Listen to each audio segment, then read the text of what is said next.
everyone, welcome back to our YouTube channel. Today is going to be very important day because I am 90% sure that you are missing out these tips while writing your substantive procedure. So make sure that you watch this video till the end and secure your 1 marks per procedure. Hey guys, my name is Ruchi Goyal and I am AA and AAA faculty. In case you are watching my video for the very first time, please subscribe to our channel because I will be uploading lot of content now and you need to be aware of these tips. You need to know these certain, I would say, tricks as well as few important things that you need to consider before you sit for your final exam. So let's begin with this particular video. It would be very short, but it would be very important. First of all, when it comes to our substantive procedure, this is an area which is common to both AA as well as AAA. So no matter if you are a skill level student or a professional level student, you can watch this video till the end. Now, the first important mistake or the first important tip that I would like to highlight is your procedure needs to be sufficiently detailed. Okay, ma'am, what do you actually mean by that? As examiner has clearly told you that whenever you are writing an audit procedure, you need to make sure that you are clearly stating which document are you actually using and for which purpose. For example, if I simply write my substantive procedure to be review disclosure, excuse me, why are you reviewing the disclosures? Okay, this is not a detailed procedure. Here you will end up scoring only half marks. So ma'am, how do we have to write it? How do we have to make it a complete procedure? You will mention as to why are you looking towards disclosure? Why are you actually reviewing the disclosure? Now, the complete procedure will mention review disclosure. Why? For example, in case it is in your case given that you are reviewing the disclosure of director's remuneration. So you can mention review disclosure with respect to director's remuneration. Why? To ensure it is in accordance with accounting standard or local legislation. ठीक है? अब क्या होता है इसमें literally I have noticed many copies, many students answer that you don't write the complete procedure. So guys, if you are not writing a detailed procedure, you will end up scoring half marks even if you knew that procedure very well. So make sure whenever you are writing a substantive procedure, it is detailed, covering all the required documents and the purpose as to why are you doing it. Okay. Second, say no to rote learned procedure. This is very common mistake among AA as well as AAA students that we have learned the procedure and we are writing exactly same in the paper. I'll give you a very common example that I have noticed during my teaching journey. Guys, let's say I tell my students, see, in PP, you can have different scenarios. For example, you can have addition, you can have disposal, you can have revaluation, you can have depreciation. Now, I have prepared notes. I have given them PP considering 4 possible scenarios, right? Now, they will not read the procedure. They will not read the case. For example, in the case, it clearly mentions that the company has added new PP. So this particular case relates to the addition. Now, if you write a procedure with respect to the disposal, with respect to the revaluation, you will not be getting sufficient marks here. So you have to ensure that you are not writing the rote learned procedure. You are applying your knowledge. You are applying your, I would say whatever you have learned in the case. So make sure that you are reading the case carefully. Make sure you are reading the requirement carefully, because sometimes the requirement also mentions clearly that you have to write PP procedure with respect to additions. So first of all, I will read my case, and second of all, I will read the requirement, the question that is given. Okay? I know many of you have rote learned the audit procedures. Many of you have rote learned many things, but applying it to the scenario, reading the scenario is very, very, very important.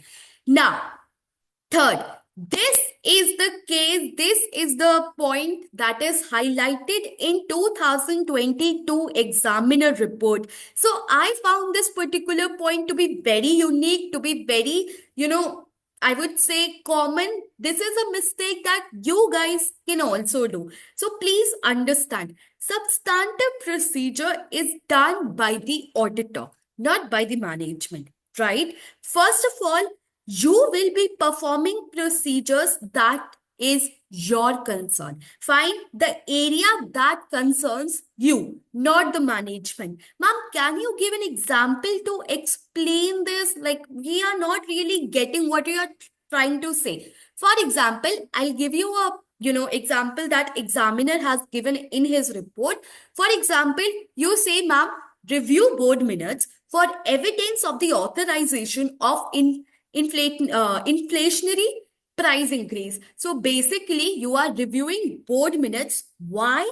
To ensure that the price which has increased, was it authorized?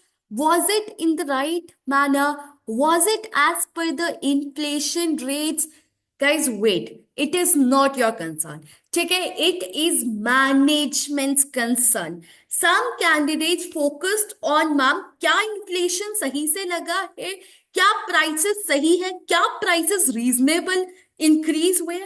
No, you don't have to focus on this. Why? Because this is none of your concern कि prices inflation के according increase हुए हैं या नहीं हुए. Was it too much? Was it too low? Was it beyond the inflation level, or was it not beyond? See, you have nothing to do with the sale price increasing as per inflation, right? This is not your business. This is not your concern. You are the auditor here. You are not the one who is running the business. So make sure that you don't write any procedure with respect to the business, which is management's concern. Okay? Please make note of it, because I know you must have watched 1,000 videos till now regarding substantive procedure, but this point must be unique. Now, a very common point, cutoff testing. Cutoff testing is an area which 90% of students are confused, and they simply write perform cutoff.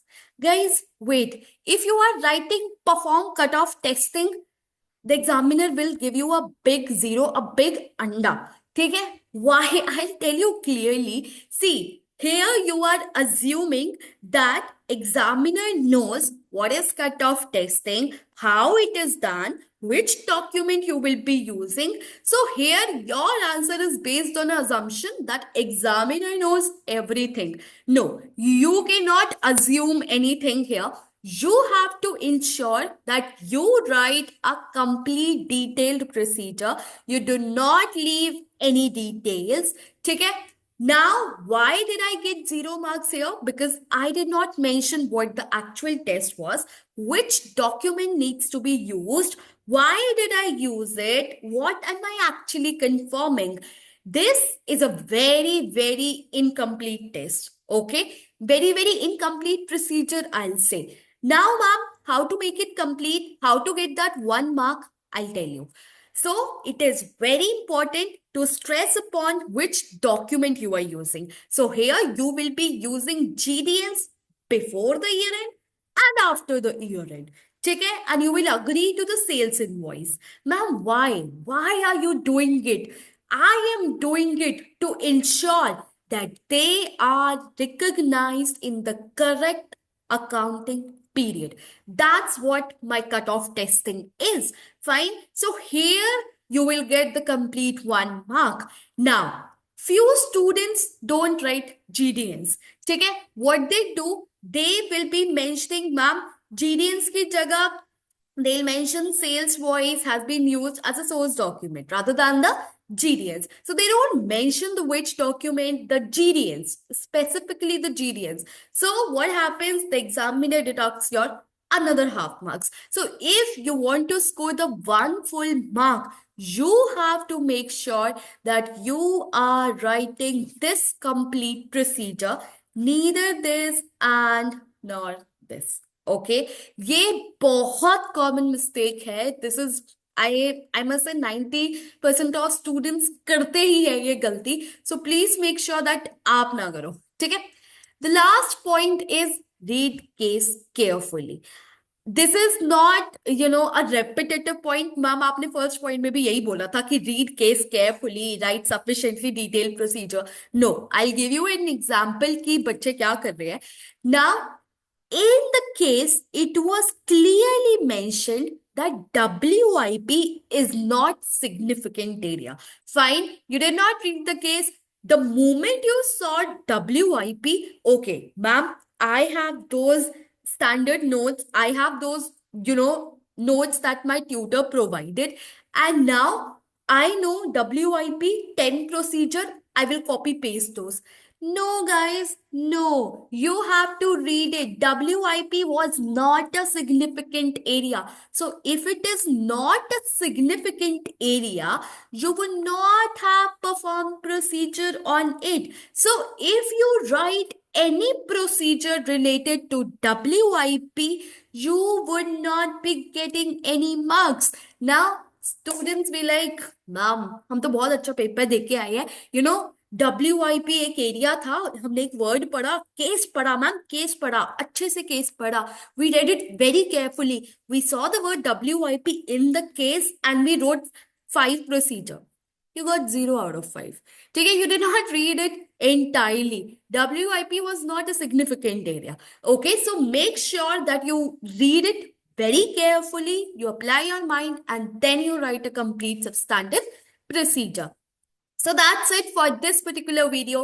Thank you so much for watching it till the end, and don't forget to subscribe to our channel. That's very, very, very important. Bye bye. See you. I'll see you in the next video. Take care. All the best for your preparation.